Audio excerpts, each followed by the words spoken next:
Agora eu quero convidar você a refletir comigo no Salmo 90, que é o registro de uma oração de Moisés. O Salmo diz assim: Senhor, tu tens sido o nosso refúgio de geração em geração, antes que os montes nascessem e se formassem a terra e o mundo, de eternidade a eternidade. Tu és Deus. Tu reduzes o homem ao pó e dizes: Tornai, filho dos homens. Pois 1000 anos aos teus olhos são como o dia de ontem que se foi, e como a vigília da noite.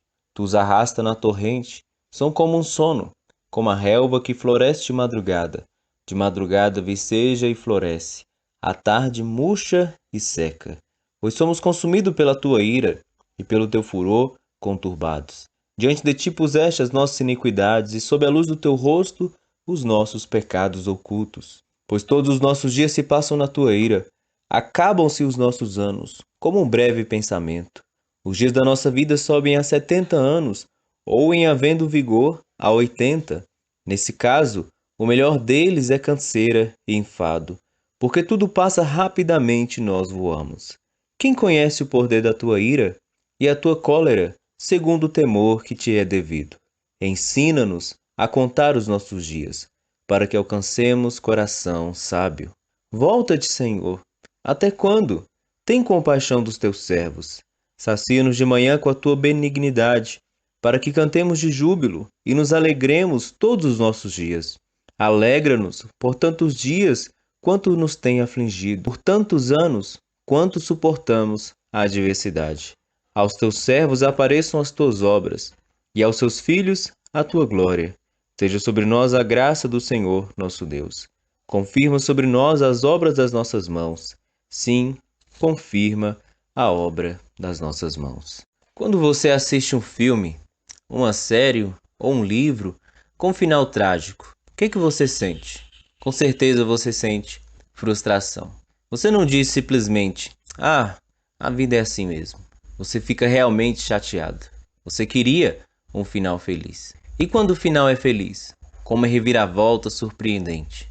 Seu coração é tomado de alegria e parece que isso aponta para uma realidade que você deseja experimentar.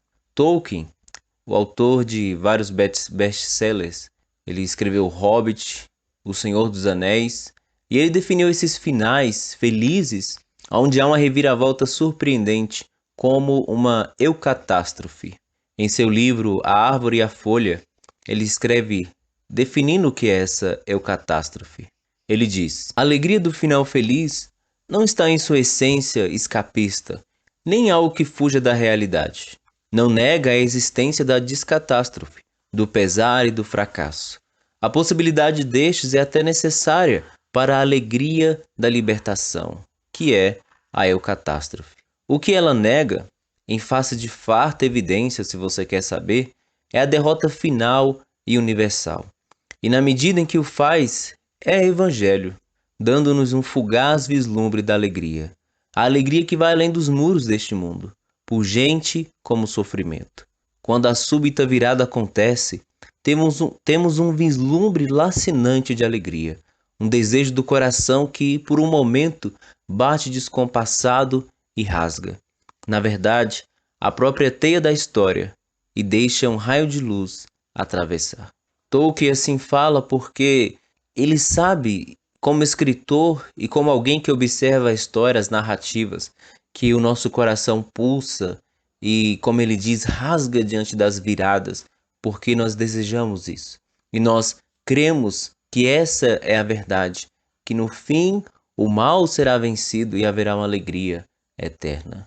Moisés, escrevendo esse salmo, parece compartilhar o mesmo desejo que Tolkien descreve. Ele fala nesse salmo dessa realidade tão dura e tão real e clara diante de nós, que é a realidade da morte, da tristeza da vida, da brevidade da vida e de como as coisas muitas vezes parecem perder o significado. Mas no fim ele pede uma reviravolta que somente Deus pode trazer. Então Moisés narra nesse salmo um Deus eterno e um homem frágil. Moisés nos fala da banalidade da vida, mas também suplica a Deus a beleza que Deus pode conceder a ela. O primeiro escritor da Bíblia narra em tons fortes aqui os contrastes da vida. E é isso que nós aqui, os contrastes da vida. E o primeiro contraste que nós vemos é um contraste cinza e escuro da banalidade da vida sobre o pecado. Moisés começa falando sobre essa brevidade, dizendo que a vida é como um sono, que ela se assemelha a uma relva que floresce e viceja, mas logo murcha e seca. Ele diz que na madrugada ela nasce, à tarde ela já morreu. Ele fala que a vida é como um breve pensamento. No versículo 10 ele diz que tudo passa rapidamente. E como nós vivemos esses dias? Ele diz que todos os nossos dias se passam na tua ira, no versículo 9. No versículo 10 diz que nesta vida que vivemos, o melhor deles é canseira e enfado. Mas por que Moisés fala da vida dessa forma? Uma vida que é breve, que é rápida e que se passa em dificuldades. Ele fala e nos mostra que isso é por causa do pecado. No versículo 8 ele diz: diante de ti puseste as nossas iniquidades, e sob a luz do teu rosto os nossos pecados ocultos. E aqui podemos lembrar lá no Éden, quando Deus disse que se o homem desobedecesse, certamente ele morreria. E muitas vezes, ao pensarmos nessa afirmativa, não refletimos na profundidade dela e nas implicações que elas trazem à vida. E aqui Moisés está nos descrevendo. Temos agora uma vida breve, uma vida cheia de dificuldades, porque estamos vivendo sobre as consequências do pecado. E Deus é quem inflige esse sofrimento sobre o homem. Quando ele diz que nossos dias passam na ira de Deus, ele está falando do próprio Deus. No versículo 3 ele diz: tu reduzes o homem ao pó. No versículo 5, tu os arrasta na torrente. No versículo 7, ele fala da tua ira, do teu furor. E é interessante nós pensarmos sobre isso porque muitas vezes hoje não admitimos que Deus exerce a sua justiça e seu juízo sobre os homens, trazendo sobre eles as consequências do seu pecado. Mas Deus é o juiz de toda a terra e aquele a quem nós devemos prestar contas, e haveremos de prestar conta um dia de uma forma final em seu juízo. Mas hoje Deus já está infligindo este castigo sobre os homens e essa ira já está sobre nós, porque nós vivemos as consequências do pecado. Nós vemos uma vida breve, muitas vezes uma vida que é cheia de dificuldades e que no fim que encontra a morte. Nós voltamos ao pó. E essa tem sido uma realidade tão clara diante de nós nesses dias. E essas verdades da condição humana, muitas vezes só nos atentamos a ela quando as dificuldades batem à nossa porta. Por isso, o escritor, próprio amigo do Tolkien, a quem nós citamos agora há pouco, disse que o sofrimento é o megafone de Deus para um mundo ensurdecido. Por mais que nós enfeitamos a vida, por mais que buscamos vivê-la no seu melhor, essas verdades são inescapáveis a nós, homens vivendo sobre o juízo de Deus, sobre a maldição do pecado. Em muitos momentos teremos que encarar essa brevidade, as dificuldades do viver aqui nesse mundo e a própria morte. E não podemos esquecer que o próprio Moisés diz aqui nesse salmo ainda, no versículo 11, quem conhece o poder da tua ira e a tua cólera segundo o temor que te é devido? Então, além de Moisés descrever para nós as consequências do pecado, a ira e o juízo de Deus, ele está dizendo que o homem, ainda nesta vida, não pode conhecer de todo a ira e o julgamento de Deus. Porque nós um dia estaremos diante do Senhor. E se não tivermos acertado as contas com Ele, poderemos sofrer essa ira de uma forma ainda mais dura e eterna. O quadro de Moisés aqui colocado diante de nós é duríssimo, mas ele é real. E lidar com a realidade vai nos trazer sobriedade para viver. Por isso que ele diz, ensina-nos a contar os nossos dias, para que alcancemos coração sábio. Mas nós podemos muitas vezes pensar e supor que Deus é indiferente a toda essa nossa tristeza, dificuldade e sofrimento, que Ele está apenas lá no céu, em seu trono inabalável, com a flecha apontada diante de nós, sem nenhuma empatia. Não, Jesus, que é o próprio Deus que se encarnou, nos mostra a própria reação de Deus diante da condição do homem. Quando Jesus vai ao encontro de Maria e Marta, porque o seu amigo Lázaro tinha adoecido, e ele chega lá, Lázaro já havia morrido, e lá há um clima de choro, de tristeza, de luto. E a Bíblia diz que Jesus olha para aquelas pessoas e o seu espírito se agita.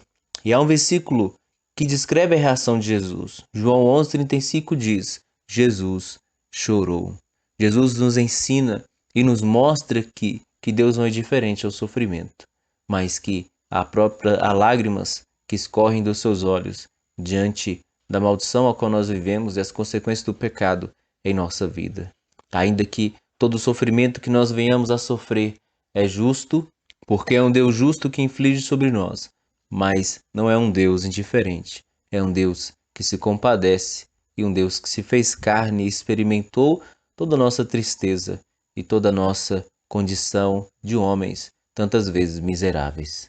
Mas o Salmo de Moisés não termina com esse tom escuro e cinza. Há um clamor que nos mostra que nos contrastes da vida, a beleza da vida pode surgir. E nesse segundo ponto eu queria falar sobre a beleza da vida, sobre a graça de Deus. Se olharmos para a caminhada do povo no deserto, veremos que não foram poucas as vezes que Moisés intercedeu para que os israelitas não fossem consumidos. Ele entendia que quando Deus agia assim, exercendo a sua misericórdia, mesmo aquele povo merecendo um castigo imediato, Deus estava sendo exaltado na sua misericórdia. No Números, capítulo 14, nós temos a intercessão de Moisés, que diz: Rogo-te que a força do meu Senhor se engrandeça, como tens falado, dizendo: O Senhor é longânimo e grande em misericórdia. Não é uma contradição Deus se engrandecer em sua ira, tanto quanto em sua misericórdia, pois todo ser de Deus é santo. Deus se engrandece em sua ira, pois está punindo o pecado em justiça, mas Deus se engrandece também em misericórdia, quando Ele escolhe não exercer o seu juízo, mas ter paciência e tolerar o pecador, e lhe dar assistência para que ele erga-se daquela situação de miséria. As petições de Moisés vão no sentido de que o favor de Deus é a presença de Deus que traz alívio sobre a vida e traz sentido a esta vida. Ele diz: Volta-te, Senhor, tem compaixão, sacia-nos, alegra-nos. E o clamor de Moisés é urgente, pois ele diz: sacia-nos de manhã. E amanhã aqui é um novo começo. Por isso, Moisés evoca a aliança de Deus. Ele fala para que Deus haja segundo a sua benignidade, que significa o amor por causa de uma aliança. Então, o sustento do relacionamento de Deus com o seu povo não é as nossas obras ou os nossos méritos, mas é o amor de Deus, que está firmado em uma aliança, que faz com que ele haja com misericórdia e com graça. Então, que essa alegria que traz um novo começo por meio da aliança com Deus possa superar a tristeza e trazer uma alegria que compense os dias de tristeza. Ele diz: alegra-nos por tantos dias quanto nos tem afligido, por tantos anos quantos suportamos a adversidade. Moisés suplica: seja sobre nós a graça do Senhor, nosso Deus. A palavra graça aqui pode assumir dois significados: deleite ou beleza. A súplica de Moisés diante desse cenário tão obscuro da vida é que Deus traga satisfação e beleza à vida. O que Moisés está nos ensinando aqui é que a vida é feita de contrastes. Um contraste cinza e escuro, da dor, da aflição, da brevidade, da morte, do sofrimento. Mas se nós reconhecermos a grandeza, o poder e a misericórdia de Deus, e se nos voltarmos para a aliança que Ele nos concede, nós podemos experimentar o deleite e a beleza que há na vida. Toda essa súplica que Moisés faz por compaixão, graça, alegria e significado é o anseio do coração humano. C.S. Lewis chama isso de anseio pela beleza, e pela alegria que existe em todo o coração humano, pois para isso que ele foi criado. Foi criado para receber de Deus o transbordar do seu ser, de alegria e amor eterno. Mas nós fomos quebrados pelo pecado e agora merecemos de Deus apenas a condenação. Mas a pergunta que nós podemos fazer é se Deus ficou inerte diante da nossa miséria e agora o nosso clamor cai apenas em um vazio. Nós podemos perguntar o que Deus fez para reverter a maldição. E Elizabeth Elliot, em seu livro O Sofrimento Não é Vão, nos diz o que Deus fez. Ela fala desse contraste, mas da possibilidade da transformação. Ela diz: precisamos olhar para esses fatos terríveis, o fato do pecado, do sofrimento e da morte, o fato de que Deus criou um mundo no qual essas coisas são possíveis, o fato de que Ele nos ama, ou seja, que não deseja nada menos que nossa perfeição e alegria, o fato que Ele nos deu liberdade de escolher e o homem decidiu que suas próprias ideias de perfeição e alegria eram melhores que as de Deus. Creu no que Satanás lhe disse, e assim o pecado e o sofrimento entraram no mundo. E agora nós dizemos: por que Deus não faz algo a esse respeito? A resposta cristã é: Ele fez. Ele se tornou a vítima, um cordeiro imolado, antes da fundação do mundo. Então nós podemos considerar algumas coisas aqui. E primeiro é que Deus fez todas as coisas perfeitas. E que Ele é um Deus eterno e que nos criou para compartilhar do seu amor e alegria. Nós podemos entender, olhando para esse salmo, para ao redor de nós, para nós mesmos, que o pecado entrou no mundo. E que o homem escolheu se rebelar contra Deus e isso trouxe morte. E não apenas morte física, mas morte em todo lugar. Nós hoje experimentamos uma vida breve, tantas vezes banal, cheia de dificuldades e incertezas, e a vida por tantas vezes parece ser sem significado. Mas outra verdade que salta é que Deus não ficou inerte à nossa situação de morte causada por causa do nosso pecado, mas que Ele, em Cristo, nos trouxe a sua graça.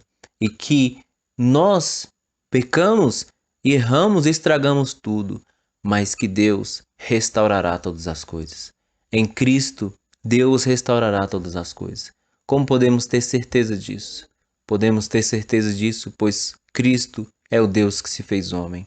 Ele participou da nossa condição de miséria para que, levando sobre si o pecado na cruz, que é a causa da desordem no mundo e do sofrimento humano, todos aqueles que confiassem nele como Salvador fossem perdoados e não vivessem sobre a ira, mas aguardassem a alegria plena na consumação de todas as coisas. Então hoje, se você clamar como Moisés, o seu clamor não vai cair no vazio, mas haverá um Deus de misericórdia e graça, pronto a nos saciar com a sua benignidade, a sua aliança em Cristo, a nos alegrar, não apenas uma alegria carnal e passageira, mas uma alegria eterna, e que a sua graça será sobre aqueles que confiam em seu Filho que Ele enviou para nos trazer restauração.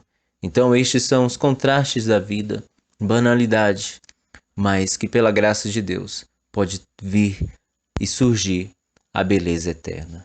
Entre a cruz e o túmulo vazio está a ponte da banalidade para a beleza, aonde o Filho do homem recebeu a vergonha e a feiura humana e levou toda a nossa humilhação e recebeu a ira que era devida a nós, para nos erguer na sua ressurreição e nos prometer que um dia seríamos semelhante a eles, glorificados, e receberíamos a alegria eterna e a beleza definitiva e eterna.